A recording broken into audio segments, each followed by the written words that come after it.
चिराग पासवान एक बड़े कद के नेता हैं, बड़े कह सकते हैं कि नाम के नेता हैं और जाहिर बात है कि उनके नाम पे अब मुख्यमंत्री बनने की मोहर लगनी चाहिए। क्या वो रक्षा मंत्री बनेंगे, क्या वो वित्त मंत्री बनेंगे, ये तमाम इनकी ललन सिंह से जब सवाल पूछा जाता है तब ललन सिंह बड़े बेरुखे ढंग से जवाब देते हुए दिखाई पड़ते हैं। तो क्या उनको इस बात का डर आ गया है कि अगर वो केंद्र की राजनीति में आते हैं, राष्ट्रीय राजनीति में आते हैं तो कहीं उनके पास जो पद इस समय है वो नीतीश कुमार के पास शिफ्ट ना हो जाए? तो नीतीश कुमार थे, नीतीश कुमार हैं और नीतीश कुमार रहेंगे। बिहार में हर जन की आवाज थी कि नीतीश कुमार बतौर मुख्यमंत्री उन्हें पसंद है, लेकिन नीतीश कुमार के एक फैसले ने सबको चौंका दिया। नीतीश कुमार के एक फैसले ने बिहार में काफी कुछ बदल दिया। 20 से 21 साल तक बिहार की सत्ता में राज करने वाले नीतीश कुमार ने फैसला कर लिया कि अब वो राज्यसभा जाएंगे। नामांकन नीतीश कुमार ने कर दिया है और इसके बाद चर्चा ये शुरू हो गई है कि बिहार का मुख्यमंत्री कौन होगा। बीजेपी की तरफ से कई नाम निकलकर सामने आए। 5 से 6 ऐसे नाम थे जिसको लेकर ये तक कहा जाने लगा कि खुद केंद्रीय गृह मंत्री अमित शाह ने एक वक्त पर उन्हें बड़ा आदमी बनाने का वादा किया था, जिसमें सम्राट चौधरी का नाम, जिसमें नित्यानंद राय का नाम, दिलीप जायसवाल का नाम और संजीव चौरसिया का नाम भी शामिल था। लेकिन इसके अलावा कई और नामों की भी चर्चा है। कई ऐसे बड़े चेहरे हैं जो बीजेपी से तो ना सही लेकिन किसी और दल से हैं। एनडीए के सहयोगी दल होने के नाते उनके जरिए भी ये कहा जा रहा है कि उनकी पार्टी से मुख्यमंत्री बनना चाहिए। तो इस रेस में एलजेपी के चिराग पासवान को मुख्यमंत्री बनाने की मांग उठ रही है और साथ ही साथ जेडीयू पार्टी से 2 डिप्टी सीएम बनाने की भी चर्चा है।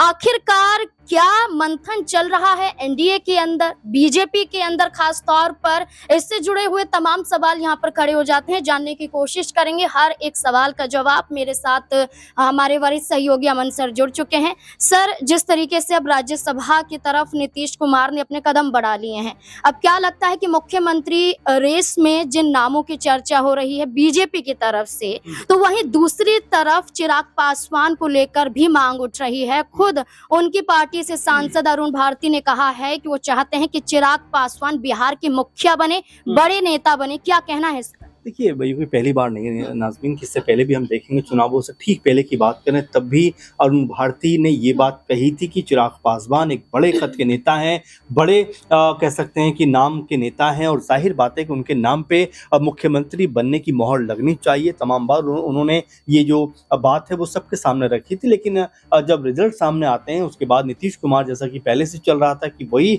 मुख्यमंत्री बनेंगे, उन्हीं के नाम पे मोहर लग गई। लेकिन क्या अब जिस तरह का माहौल बिहार में बनता हुआ नाज़मीन नजर आता है उसको देखें तो क्या अब ये लगता है कि यहाँ से कोई कह सकते हैं कि दोनों दलों को छोड़कर, जेडीयू और बीजेपी को छोड़कर, कोई तीसरा दल का जो नेता है वो मुख्यमंत्री बन सकता है? इसी को लेकर ये कयासबाजी चल रही है कि क्या चिराग पासवान वो नाम हो सकते हैं। और देखिए, इसकी 2-3 वजह भी नजर आती है। एक तो वो पीएम मोदी को बहुत अपना सबसे कह सकते हैं पसंदीदा नेता मानते हैं, मेरे प्रधानमंत्री के अगर संबोधित करते हैं, और पीएम मोदी भी उनको अपना बेटा जैसा होने की बात करते हैं। और ये भी मन से कहते हुए नजर आए थे कि मैं इसलिए तू तलाक से बात करता हूं क्योंकि मैं इनको अपने बेटे की तरह मानता हूं। तो क्या अब वो बेटे का जो कर्ज है, क्या वो वक्त आ गया चुकाने का? तो इसको लेकर भी बात कही जा रही है कि वो बेटे की बात की जाए तो नीतीश कुमार के बेटे हैं निशांत कुमार, उनका क्या हो? देखिए, निशांत को लेकर भी चर्चाएं तो हैं, इसमें कोई दो राय की बात नहीं नाज़मीन, लेकिन क्या ये माना जा सकता है कि जो अभी तक जेडीयू में प्रॉपर तरीके शामिल भी नहीं हुए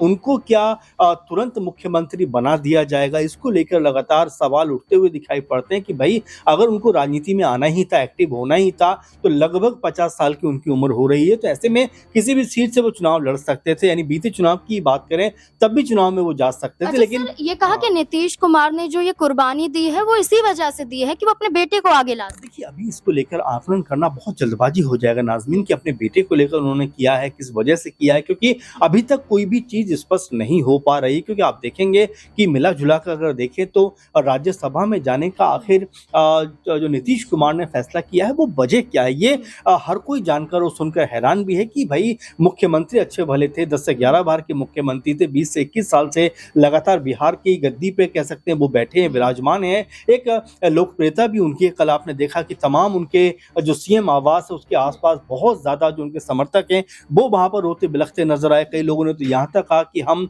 एक बड़ा आंदोलन कर देंगे अगर यहाँ पर नीतीश कुमार ने अपना पद छोड़ा। तो आप देख सकते हैं कि जिस तरीके से न सिर्फ उनके कार्यकर्ता बल्कि नेता भी ये बात कह रहे थे कि चुनाव जो लड़ा गया वो नीतीश कुमार के नाम पे लड़ा गया, उन्हीं के नाम पर लोगों ने वोट भी किया। वैसे में बीच मझधार में बिहार को छोड़कर वो नहीं जा सकते। विपक्षी जो दल के लोग हैं वो भी ये बात कह रहे हैं कि जो महाराष्ट्र में हुआ था वही पार्ट 2 अब बिहार में भी होता हुआ दिखाई पड़ रहा है। जब महाराष्ट्र में तुरंत हो गया था लेकिन बिहार में कुछ समय के बाद ये होता हुआ नजर आ रहा है। तो ये तमाम ऐसे सवाल हैं जो उठ के दिखाई पड़ते हैं कि आखिर राज्यसभा में जाकर नीतीश कुमार क्या हासिल करना चाहते हैं। क्या वो गृह मंत्री बनेंगे, क्या वो रक्षा मंत्री बनेंगे, क्या वो वित्त मंत्री बनेंगे? ये तमाम ऐसे सवाल हैं क्योंकि इन पे पहले से ही बीजेपी के बड़े बड़े नेता विराजमान हैं। तो क्या उनकी कुर्सी हटाकर नीतीश कुमार को वो कुर्सी मिलने वाली है? तो ये एक ऐसे प्रश्न है जो एक जेडीयू का जो आम कार्यकर्ता वो भी यहाँ पर पूछता हुआ दिखाई पड़ रहा है कि आखिर राज्यसभा जाकर नीतीश कुमार को क्या हासिल होने वाला, और इसका जवाब अभी तक जेडीयू का कोई भी नेता देता हुआ नजर नहीं आ रहा है। ललन सिंह की बात करें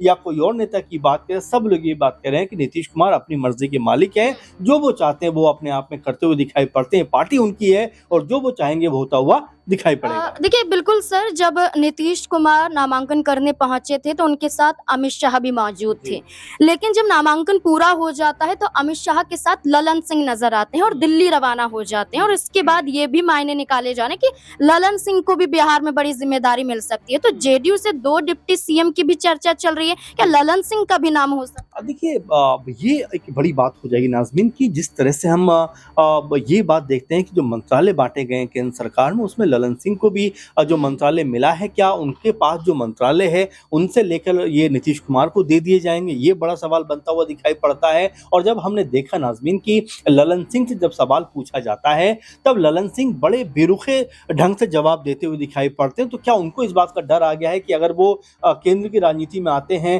राष्ट्रीय राजनीति में आते हैं तो कहीं उनके पास जो पद इस समय है वो नीतीश कुमार के पास शिफ्ट ना हो जाए? तो ये तमाम सारे कयास है जिसको लेकर अभी तक बीजेपी जो जेडीयू खेमे के जो बड़े नेता है खासकर संजय झा का अभी तक कोई अहम स्टेटमेंट सामने नहीं आया, अभी तक खामोश हैं। इसके अलावा आप देखेंगे ललन सिंह से जब पूछा जाता तो वो भी बड़ा रूखा सा जवाब देते हुए नजर आते। तो अभी फिलहाल ऐसा लगता है कि जेडीयू के अंदर खाने में कोई आम सहमति बनी नहीं है और ललन सिंह ने ये बात कहकर कहीं ना कहीं इसको साबित भी कर दिया है कि नीतीश कुमार जो चाहते हैं वो होता है, वो किसी से पूछते नहीं है, वो अपनी मर्जी के खुद मालिक है। इससे पता चलता है कि पार्टी के अंदर जो एक समन्वय होना चाहिए, जो एक मीटिंग होनी चाहिए बैठकर, क्योंकि देखिए किसी भी डिसीजन को लेने से पहले पार्टी का जो आला कमान होता है, किसी भी पार्टी का एक आला कमान होता है जो कह सकते हैं बड़े नेता होते हैं, एक कमेटी होती है, वो बैठकर फैसला करते हैं। लेकिन यहाँ पर ललन सिंह की बातों से ऐसा लगता है कि इस बारे में कोई चर्चा नहीं हुई है और नीतीश कुमार ने अपनी समझबूझ का सहारा लेते हुए फैसला किया है। अब इस फैसले के बाद जेडीयू पार्टी के अंदर क्या वाकई में घमासान मचता हुआ दिखाई पड़ेगा?